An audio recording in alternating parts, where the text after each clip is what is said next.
Hello everyone, and welcome to today's webinar, How to Encourage Variety in the CSFP Food Package. My name is Janelle Walker, and I will be the moderator today. Before we dive in, I want to point out a few features of the webinar environment that we're using today. In the top right, we have a PDF of today's webinar. This presentation was sent out via email this morning, but it is also here if you would like to download another copy. At the bottom of the screen below the slides is a Q&A box. If you have a question during the presentation, you can enter it here while it's fresh on your mind. We will have 3 presenters during our webinar and will answer questions after all 3 speakers present. We will not take questions over the phone, but we will try to get to as many questions as possible. You are also welcome to follow up with us via email. So, let's go ahead and introduce our speakers for today. We have presenting Christina Riley, nutritionist at the USDA Food and Nutrition Service Food Distribution Division. Second, we'll have Ned Armsby, purchasing manager at the Greater Boston Food Bank. And last but not least, we'll have Frank Kubik, director at Focus Hope Detroit. So Christina, take it away. Thank you, Janelle. We're excited to talk about the topic of variety today, and to help everybody think about program structure and operation to provide the greatest benefit to your clients. We'll start off with a general overview of this concept, and then hear on-the-ground examples of how this is operationalized by 2 programs. We understand that every program is different, and hope that the information we share today will help you to think about some changes you might make to improve your program operation.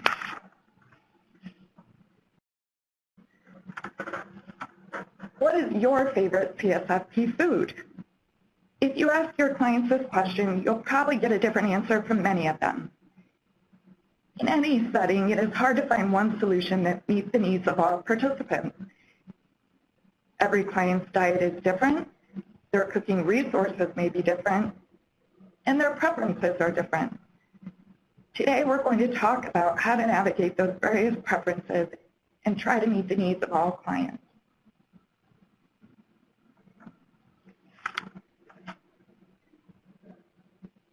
So what is the goal of the food package distribution rate? The CSFP program is driven by the food package distribution rate, or the guide rate. The guide rate aims to achieve, first, food group balance. It defines the required components to ensure participants receive an optimal balance of options from each food group to support nutrition and dietary needs. Second is consistency. It standardizes the amount and type of food provided to program participants each month and between locations. And finally is flexibility. The guide rate provides the overall categorical requirements that allows programs to customize the options based on local preferences. This is key. The guide rate intentionally allows for flexibility to adjust at the local level, and the decisions that you make about what to put in the package each month is critical to the overall variety a client receives.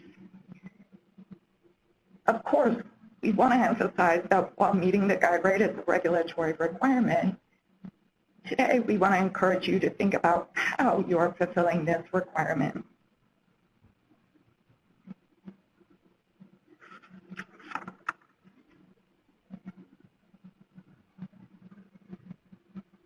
So why is variety important? Well, there are a number of things local programs should be thinking about. The first is nutritional needs. This program serves seniors who have unique nutritional needs, and the package is structured to support those needs. However, each food in the package provides a different balance of nutrients. When a variety of foods are provided, the options in the food package can help provide program participants with the types of nutrients they need to support their health.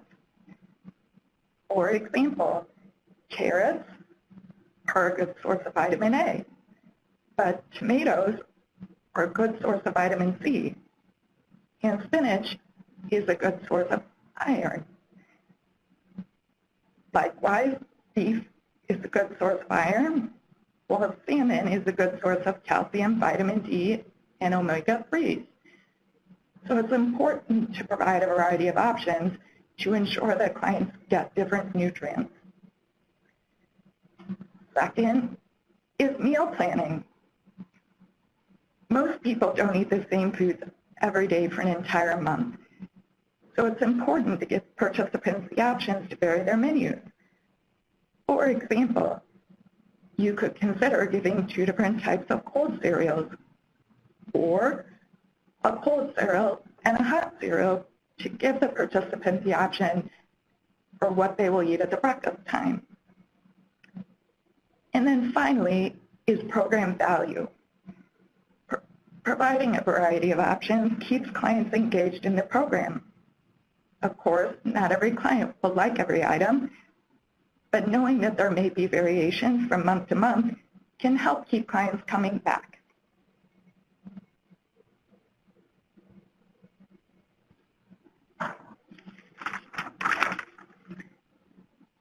So how do you achieve variety? The first thing to think about is to plan in advance to ensure that your orders and inventory support the options you have planned. Work with a state agency or your local warehouse to ensure that you have the appropriate inventory on hand. This may be handled differently depending on whether you bring in full truckloads or if you order from the national warehouse. For example, to provide variety from the national warehouse in the vegetable group, if you know that you need 60 cases of vegetable, you may think about bringing in 4 different types of vegetables with 15 cases each, rather than 60 cases of the same type of vegetable. Secondly, think about developing a monthly calendar that outlines which items to include in the package. This can help you to visually see which options are provided and with what frequency. For example, you may know that dry beans are not as popular in your location, but you want to plan to get them on a quarterly basis rather than monthly. It's helpful to have a calendar to remember the next opportunity to provide that type of item to meet the needs of the clients that may like or use this item. Next, you want to think about training volunteers and staff. It's important that volunteers and staff are aware of the plan so that they can help you to execute it. This includes planning with the staff who place the orders and manage the inventory, as well as talking to volunteers to provide the guidance on packing the boxes. For example, if you tell volunteers to pack 2 cans of fruit, it's of course easier to pull 2 cans from the same case of fruit.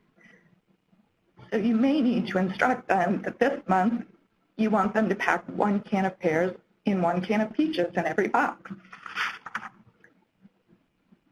And then finally, you want to take advantage of the flexibility that is permitted by the guide rates.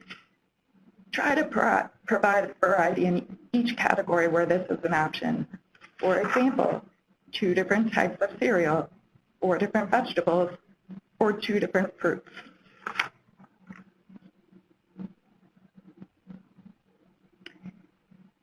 You can use the foods available list as a tool to support you in your planning process. This year, we made some changes to the CSFP Foods Available list to support programs. The list shows a variety of options available within each food group and identifies the specific nutrition attributes, such as whole grain options and vegetable subgroups, to help you select a variety of different choices within each food category.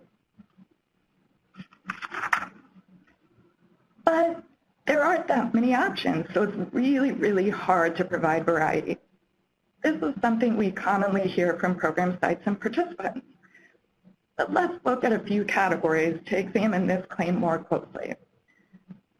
Let's start with the fruit options that are available. In the juice category, for example, each box is required to have 2 units.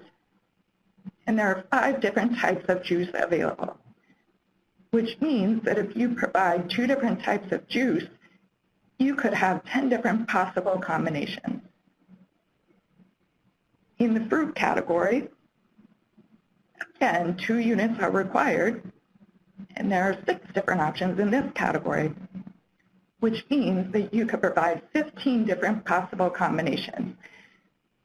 That means that over the course of the year, you could provide a completely unique box each month. Now let's look at our vegetable options. In the vegetable category, 4 units are required to be issued. There are 11 different vegetable options, which means that if you provided 4 different options in the box, you could have 330 unique combinations of vegetables. That means that you could have a completely different combination for the next 27.5 years.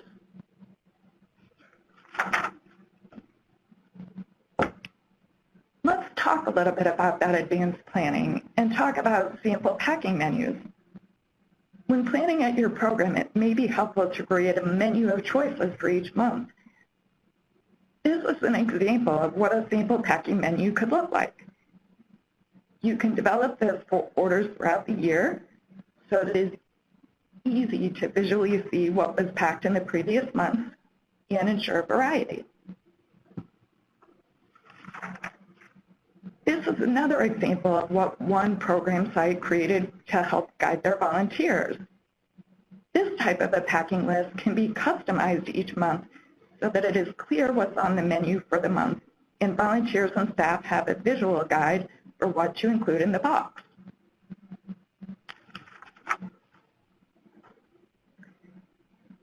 The way you set up your program can also influence how much variety clients can receive. Of course, there are many ways to operate a CSFP program to offer variety to clients. And we're going to hear from Ned and Frank about how each of them achieves this at their program. But here are a few things to think about. First, do you offer clients the opportunity to provide feedback on the food they receive? If so, how do you incorporate this feedback? And secondly, do you offer clients a choice of items in each category? Frank will tell us a little bit more about how his program implements this method, but of course there are a number of different options to think about.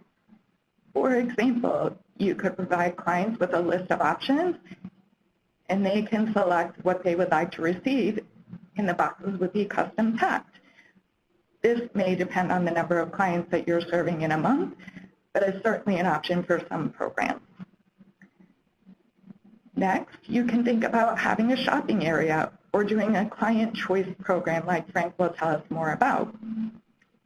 In this model, the foods are displayed on pallets or shelves, and clients can shop through the program and select the options within each category.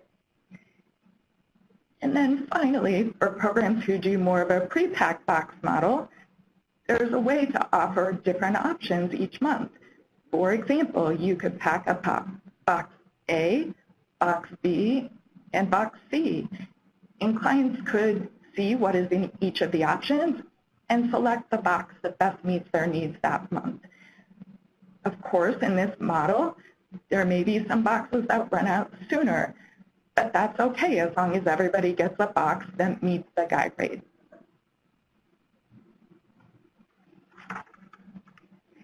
In closing, I would like to show what it looks like visually when you have a box that has no variety of options in any of the categories and one that has a variety of options.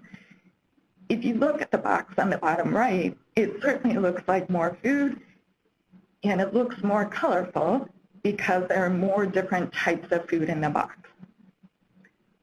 We hope that the information presented today provides you with something to think about as you plan your program operations in 2019. And we hope Ned and Frank's examples can help you to figure out how to operationalize some of these messages at your local site. Thank you. Thank you, Christina, for laying the foundation as to how we can achieve variety in the CSFP food package. So I'm going to go ahead and turn it over to Ned Armsby to talk more about what he is doing at the Greater Boston Food Bank. Thanks, Janelle and Christina, and thanks for everybody on the line. Appreciate you hearing from me. I'm going to start just by giving a brief overview of the operation here at GBFB and how our CSFP program looks, and then I'm going to go into how we do our packing and how I order for those packs. We do what I call a build-to-stock or a pre-packed model here.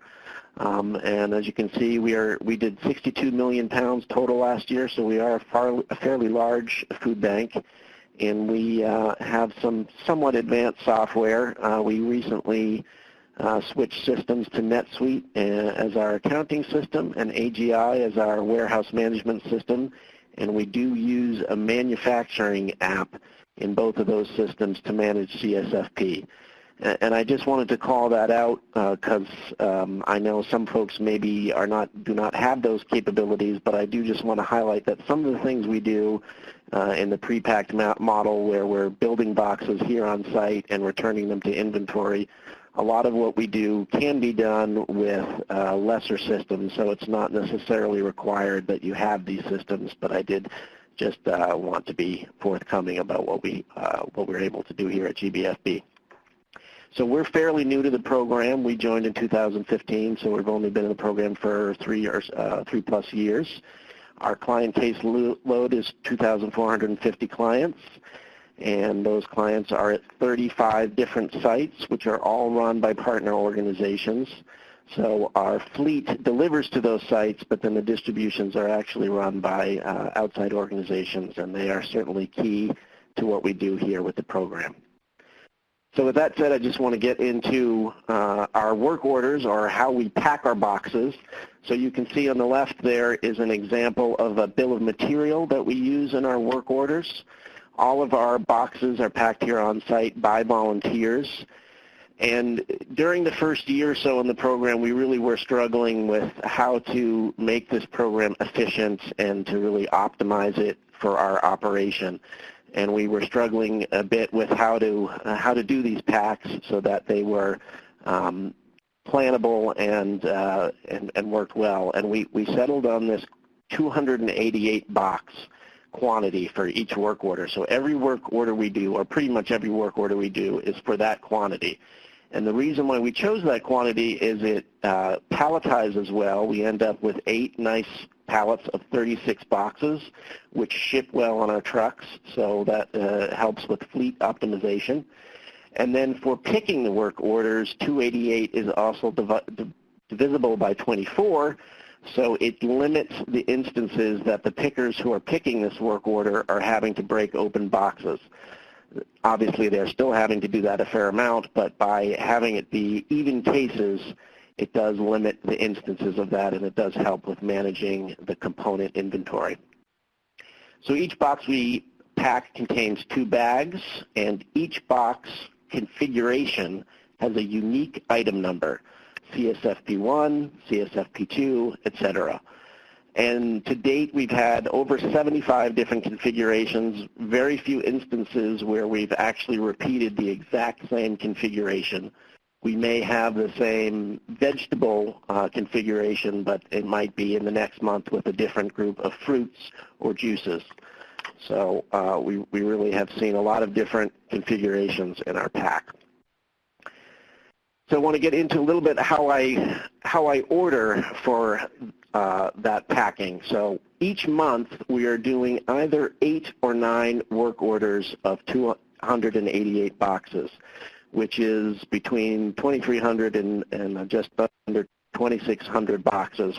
So our caseload is right in the middle there. So depending on what our specific caseload is for the month, I might be ordering for 8 work orders, or I might be ordering for 9 work orders. And one of the reasons why I went to this method of ordering is in our early days in the program, I was spending a lot of time each time I placed the monthly order recalculating our inventory, which was a sort of a cumbersome process.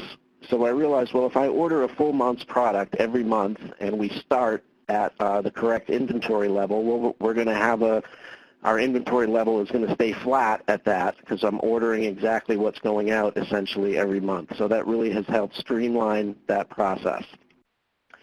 So once the volunteers pack up the boxes, and you can see on the left there, we've got a couple pictures of what a pallet looks like. That's a partial pallet, and what the 2 bags in the box look like. So once those are packed, they go back into inventory and then are available to be ordered by first expiration, first out by the program team. Obviously, the cheese is not going in that box. That is ordered and picked separately and then goes on the truck with the boxes. And currently with the dry milk every other month, we're also handling that outside the box just because it's easier to manage that way. Once we go to the new pack size, we will be adding that dry milk to the box every month. So as far as ordering the variety, you see on the left here, this is our nutrition ranking system, which we recently went to SWAP, which is a great system. It's very easy to understand. It's, you know, red light, yellow light, green light. When we first started the program, just to get our sort of our feet on the ground with it, I was really only ordering a couple green items in each category, and we weren't doing a lot of variety in the early days. But once we became more comfortable, then that's when we started to really rotate the items within each category, and I will now order some items that are ranked yellow. There aren't many items in CSFP that are ranked red. I think the sweet potatoes might be the only one that comes to mind, possibly the beef stew. So I will occasionally order those, but generally I do try to stick within the green and yellow, and that helps with our internal nutritional goals as well as with healthy outcomes for the folks that we are serving. There's a few other things I look at when I'm making my monthly orders. Seasonality, I tend to order beef stew during the cold winter months. Same thing with hot cereal. I tend to order that more during the winter than I would during the summer. And we do respond to client feedback. We heard early on that the spinach was not being well received, so we've discontinued that. Although, if we do when we do another survey, I might consider bringing it back in. And I try to combine items where possible. If I'm doing pasta for the month, I'll do spaghetti sauce along with it.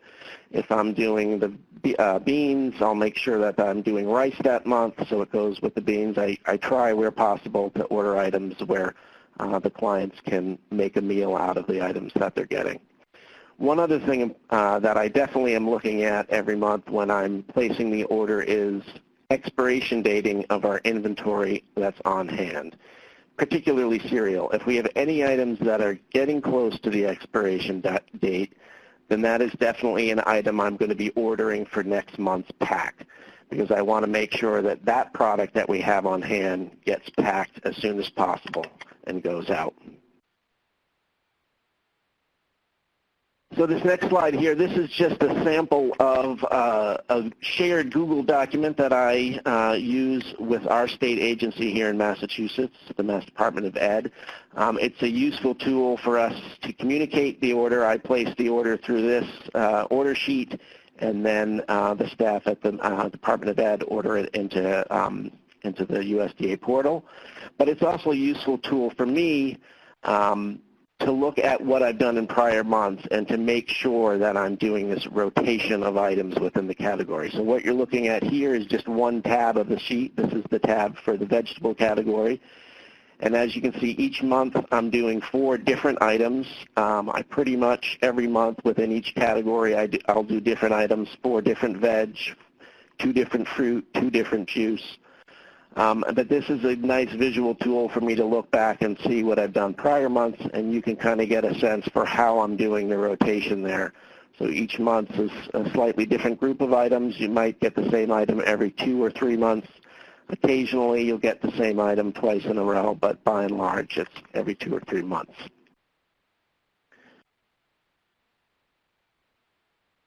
One other thing that we started doing about a year and a half or 2 years ago as a way both to increase the variety beyond the food package itself and to keep folks engaged with the program is adding on produce. So in addition to the client box that we're sending and the cheese and dry milk, we are also adding on 2 to 3 fresh produce items for each client. Usually they're 2 to 3 pound bags. And we found that this has been very well received. It's definitely an incentive for clients to stay in the program. It helps address the healthy outcomes that are our internal goals as well as goals of this program, and increasing the overall produce percentage that we distribute. And we do an annual survey to the sites and the clients to see what kind of produce items they want, as well as to get a sense for how the box itself is being received by folks. This next slide just gives you a little picture of some of the produce items that we've been distributing. The graph on the left here is the variety of produce items, and not surprisingly, the two highest volume items there are potatoes and apples. We live in a state that has a pretty good apple crop, so that's always a good item. And then that other graph there just shows you the pounds of produce that we've distributed to CSFP sites since we started doing that. So you can see in the early days as we were ramping up, and then the dips each summer there, when you see it sort of goes down, we believe that's due to the product mix that we distribute in the summer, where we're doing a lot more lettuce, greens, berries, lighter type items. So just to sort of wrap up for us, I want to talk a little bit just about the benefits of this model, the build to stock or the pre-packed model, and some of the ways that we do it. It's definitely provided some efficiencies for our pickers, for our volunteers that are doing the packing, and our volunteer team that manages that pack. They know exactly what, how many work orders they're going to have for the month. They're packing the same item for the month, so it makes it easy for them to communicate with volunteers. It's reduced the time that I spend ordering and tracking inventory level, and it provides a constantly available stock of boxes for the program staff that are doing the ordering for sites. We do still, of course, have some challenges, which I'm sure we all do with the program. Cost of boxes is one that that has definitely been an issue for us in managing the boxes, getting boxes back from sites, making sure that we're getting the most out of each box. But these are things that we're working through.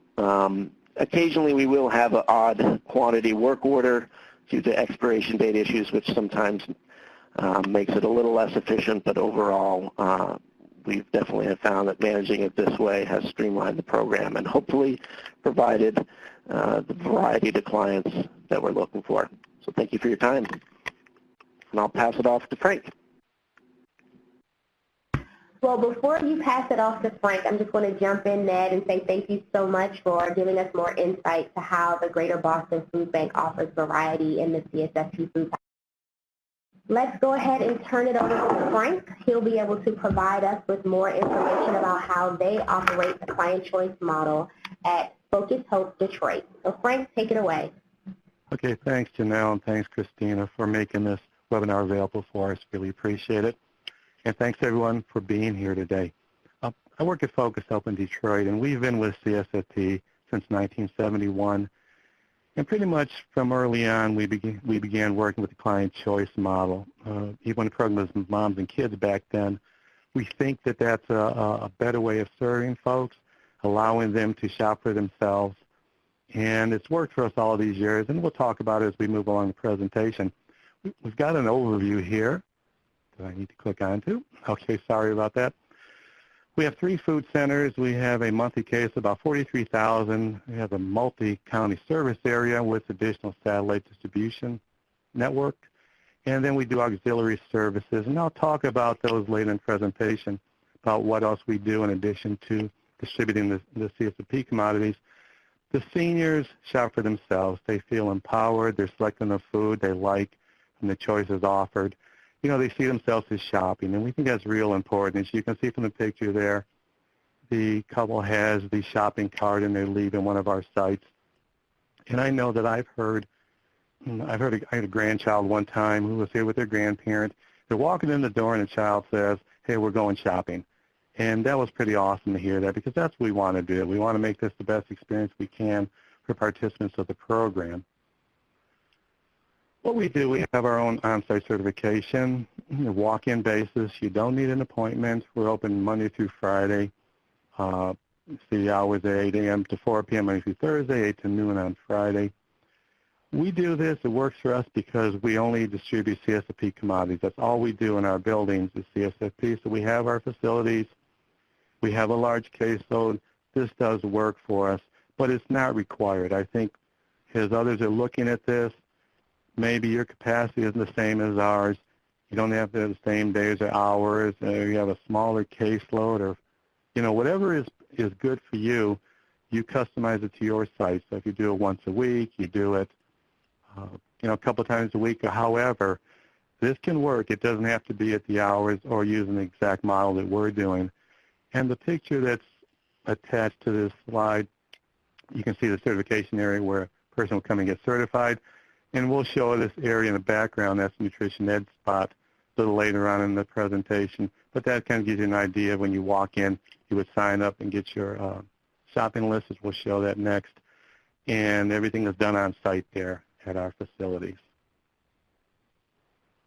Next is an actual shopping slip, or one that I should say I made up, but it's pretty much accurate in terms of what the client gets when they come into the door. Each participant gets this. It's a guide to help them to shop when they go through the line for the commodities. You can see the different items that we have listed there. We can tailor that. We can change that daily if we have to. We run out of an item, put an additional selection up there. It'll help them know when they go into the line what's available. And I see we've got here chili, beef stew, things like that, mixed fruit peaches. You can make the choices you want. And if we run out of an item, we'll change it that day or the following day. We do these lists monthly, though, so we don't have the same items each month. We'll make the change on them so that we want to make sure there's a variety. And much like Ned said, looking at the season, the compatibility with some of the items, and availability as well.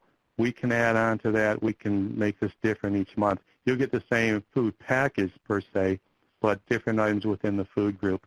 And we think that's a great way to get feedback from the clients in terms of what they like, but also to give them a different menu each month.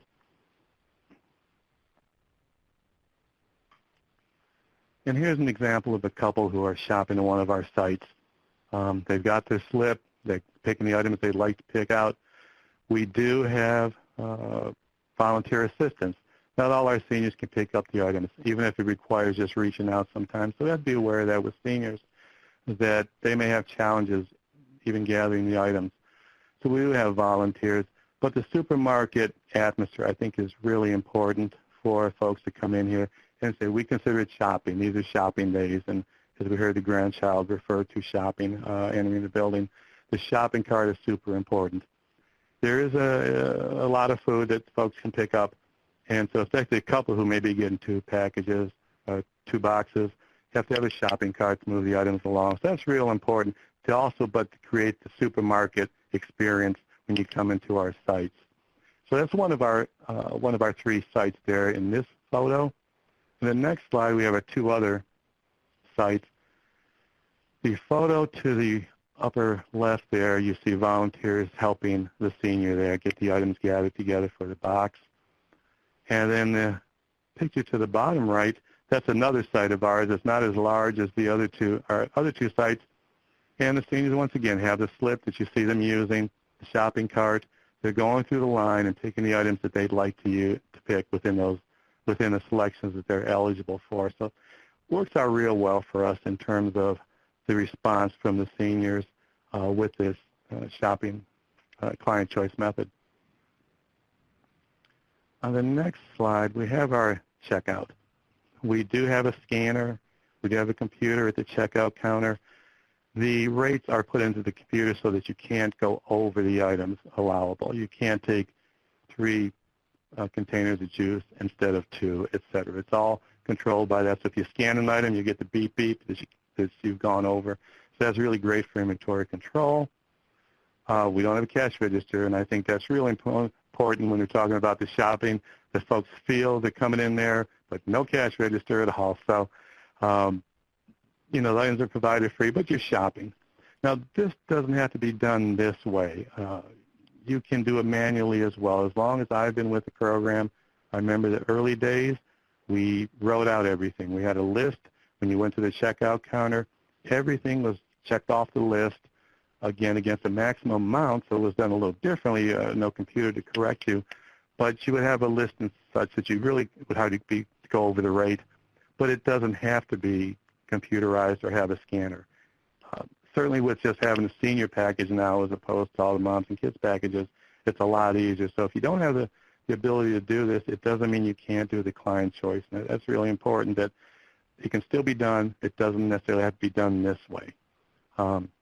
Now, our checkouts are not tied in to our inventory in our warehouse.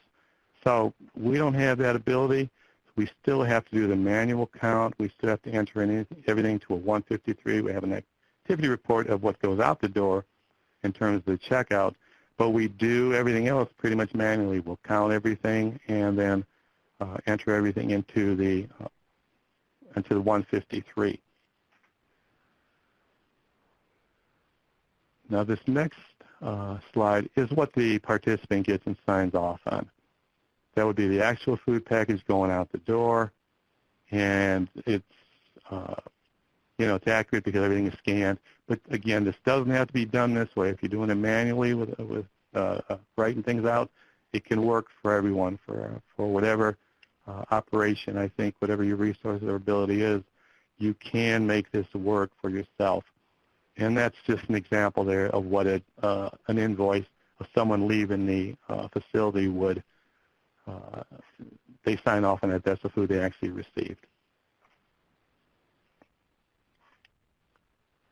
Next is our nutrition education, which is an important component of our program. And as you can see from the upper left-hand picture, we've got the recipes being prepared and handed out. Over in the upper right-hand portion of that photo, you see the video monitor. And we've kind of brought that down. Under that photo, you can see we have nutrition education information on a video, things that are helpful, useful to seniors who are picking up food there. And to the right, we have a rack which has recipes, which has other nutritional information. And I can say the FNS and the FSIS websites are great resources for materials for these racks for your clients, in terms of providing them with really helpful stuff, not only about our commodities, but just food in general and food safety and how to stretch out your food dollars. There's a lot of great information on those sites. So we tap into those frequently. Everything is free, and we place orders, and we're able to put those up for the folks to use. It's a great way of, again, giving folks the information they need for staying healthy and utilizing our food to the max. We do have a commodity of the month. When we do our handout recipe sheet, we will have a commodity that's highlighted in a particular month, again, based on sometimes the season and what we want to stress. And I think with the new food package coming out, we'll really take a good look at implementing that in our commodities of the month. On the next slide, I mentioned earlier in the presentation our auxiliary services. We know that seniors struggle with other needs and have other issues besides food. And so we're fortunate that we have a lot of partners that will work with us here in our community to offer health screenings, to offer additional food services for income tax prep. And I've put a few pictures here. The upper left hand, that's our energy provider, DTE, who has a booth here that helps seniors with their energy bills. They have a program that gives them some relief when they're excessive or behind in their bills. A lot of seniors come for this. We sign them up for our program. It's a great way of outreach. All these services are great outreach materials for our program. You've got eye screening there, blood pressure checks. Detroit Eastern Market, during the warm weather months, has a produce stand. They accept SNAP benefits. We work with food banks in the area here, provide us with extra food, particularly produce and dairy products. And the vehicle at the bottom right-hand there corner is the mammogram unit from St. John Providence Health System that comes in those monthly mammograms on site. All these services are provided. The services are free. Obviously, the Eastern Market stand would be able to use SNAP benefits and other ways of purchasing that. But these are services that the clients really, participate in. They enjoy. We do flu shots, a lot of things. And it's just a way of bringing people into our site. Some of them aren't even aware of the programs. This is great outreach for us, and our clients are great to participate in these programs as well. So trying to just build a whole center of opportunity for seniors to come in, but it starts with the CSFP package and the shopping model. So at this point, I'd like to thank everyone and turn it back over to Janelle. Thank you, Frank. We really appreciate you giving us a glimpse into how Focus Hope is offering the client choice model. So we have had several questions come through during the presentation, and I want to dive right into those questions. But before I do, we do have contact information for our speakers. On this slide, we have Christina Riley, Ned Armstead, and Frank Kubik. Their email addresses are here. So if you haven't already downloaded the presentation or received it in email, feel free to do so by downloading the file in the right corner, top corner of your presentation.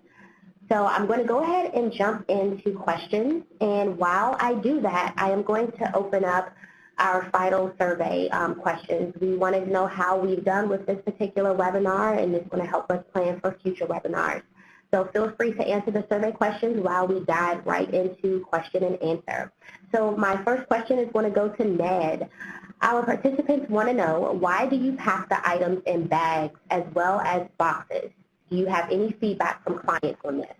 Yes, so, and I apologize, I probably should have covered that. So the boxes actually come back. The bags go to the clients, but the boxes come back to us, and we reuse them 3 to 4 times. They are fairly sturdy and fairly expensive, so that was one of the challenges I mentioned, is managing those returns from sites and really trying to optimize the expense of those boxes. Is definitely an ongoing battle. But the box goes to the site but does not go to the client. Only the bags go to the client. So that's why it's bags in a box. Right, thank you. Our next question is for Frank. Do you find that the shopping pack your own model cuts down on volunteer needs? Well, we have volunteers who do the opening of the boxes in the back. We cut everything up in the back before we bring it out to the shopping area. We have them help with the packing of the boxes at the checkout counter and carrying the food to the car. So it actually gives a lot of chances for volunteers, and also helps them interact with the seniors, which they all pretty much enjoy. So it's a pretty good opportunity for volunteers, I would say. Sounds good. Thank you so much. Frank, I do have another question for you. Mm-hmm. So how do you secure the commodities while the senior shops? In other words, how do you prevent shoplifting of inventory, and do you have many incidents of shoplifting? No, that's not really a concern. The seniors that come in here, they're good about things, and certainly we keep an eye on everything. We don't want any problems, and we're aware that there could be problems outside of our building. So we're aware of things and do certain things to make sure that none of that comes inside, but we've really had no issue with that at all. I think that would be, something to be aware of, but it's not really an issue at all. The seniors are great, and I really appreciate, how they work with us and make sure everything goes well. Well, that is good to hear. My next question is for Ned. Ned, if you said that you pack 288 boxes at once, do they pack multiple configurations in the same month, or is this just to manage smaller quantities at a time for volunteers?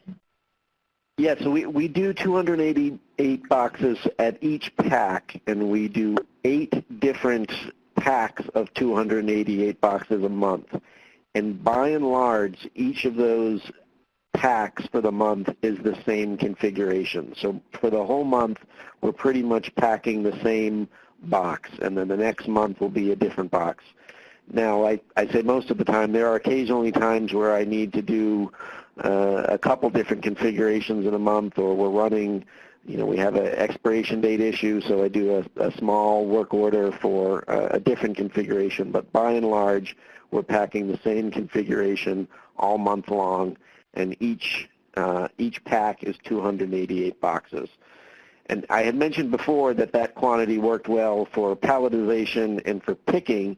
It also works well for the volunteer groups because it takes roughly a volunteer shift for our group of for our average volunteer group size to pack those 288 boxes. So we've kind of determined that that is kind of the ideal pack for us. Hopefully that answers your question. Thanks. I actually have one more question for you. Well, not one more, but another question. Where does the fresh produce you distribute with CSFP come from, and is it donated? It comes from a number of sources. I'd say the majority of it is donated. We are also including VAP produce in there, which food bankers will recognize that term. So that's value-added processing. So product that is donated by farms and sheds, and food banks pay the cost to ship and to pack the product. So we will use that donated stream of produce. We may use a product that's purchased with a state program. We're lucky enough to have here in Massachusetts where we purchase from Massachusetts farms. That's called MeFAP, which is tailored off of TFAP. So we might use MeFAP product. It sort of depends what we have available. But because the sites, the clients that are served by these sites these are emergency food providers. Pretty much all of the produce that we have in the building, these sites are eligible to order. So it's really a question of which items are available at the time that we're ordering. But it could be donated or purchased. Sounds good. I'm going to jump back to Frank. Most of our deliveries are at a low-income housing site. With your model, do you feel you are missing people because they are not able to make it to the food centers? No, I would say no, because we have about 260 agencies we deal with on a monthly basis. Not everyone comes to our client choice sites.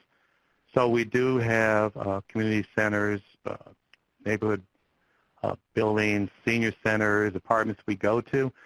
So it's over about 260 a month. So we are covering a lot of ground that way.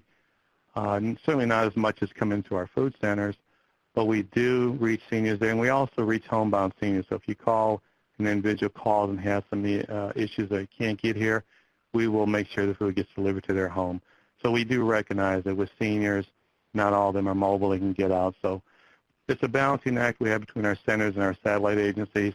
But so far we've got a great response from the community. And we mentioned volunteers earlier. This is a chance for volunteers to help as well. So we do have a balance there between those who come to our sites and those who go to the agencies and get homebound deliveries.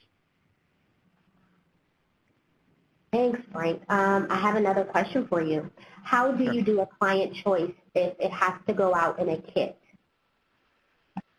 Well, that does become an issue then. Now we do, it's hard for us to do as many individual boxes that we client choice because we do have a large, over 10,000 of our participants are getting food through the pre-packed boxes.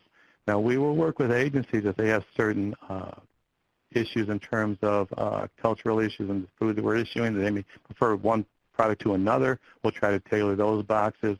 But it is difficult to do that for individuals. Maybe some of the homebounds we can, but if we're going to an apartment building, for example, it is difficult. They may get one box that will pretty much have the same thing for everyone in them. Thanks. Our next question is going to be for Christina. So the participant asks, I'm guessing some states are not doing direct shipments if they are ordering monthly. Could you provide more context?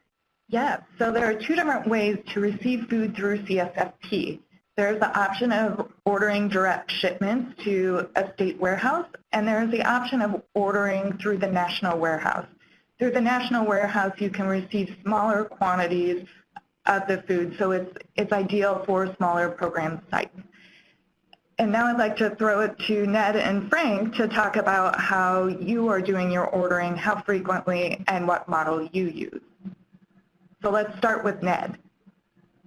Sure. So yeah, we're using the National Multi-Food Warehouse. There's one in Syracuse that we get our order from. We get 2 truckloads a month, which is one order, which comes on 2 trucks. And while I'd love to order direct. I know the cost is less ordering that way. The size of our caseload and the way we're managing the program currently just doesn't really lend itself to that at this point.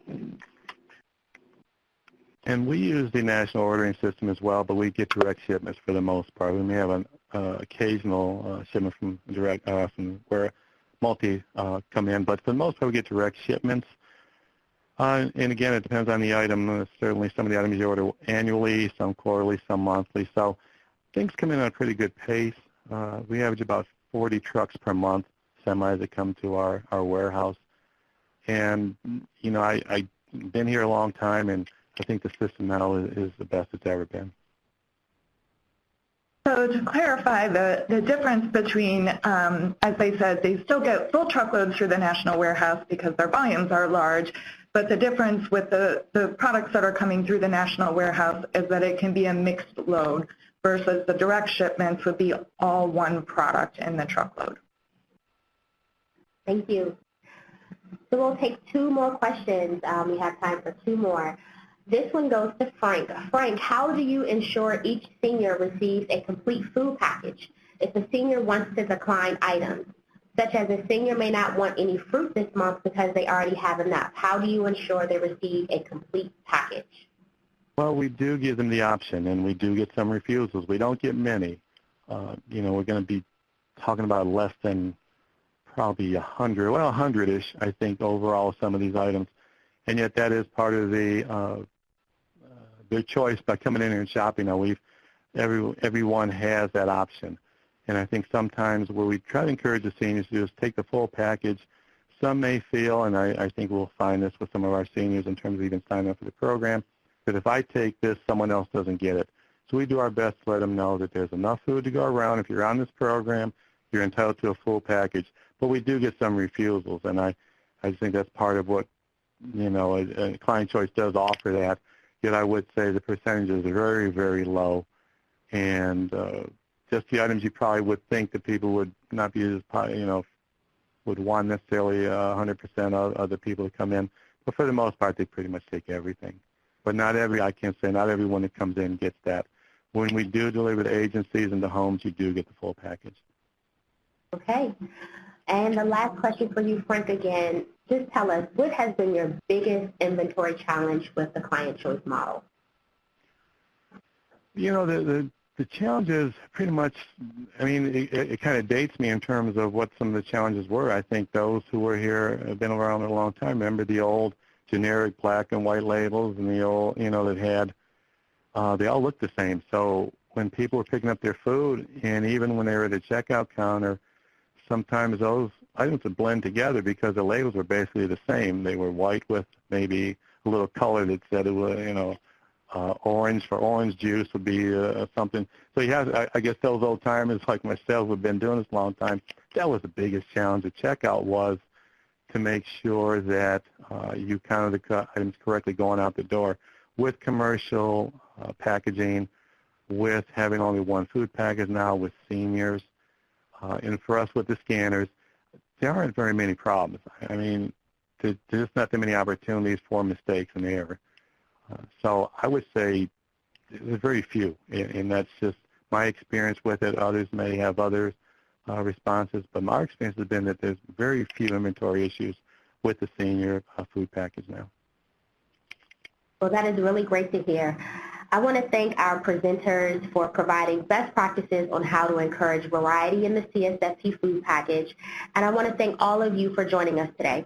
This webinar was recorded, and we will send all participants an email when it is available on YouTube.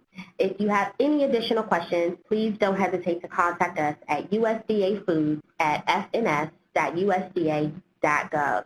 I just want to send a quick reminder that if you would like to sign up for our monthly e-letter, you can do so in the bottom right of your screen. And that is it for today. Thank you so much.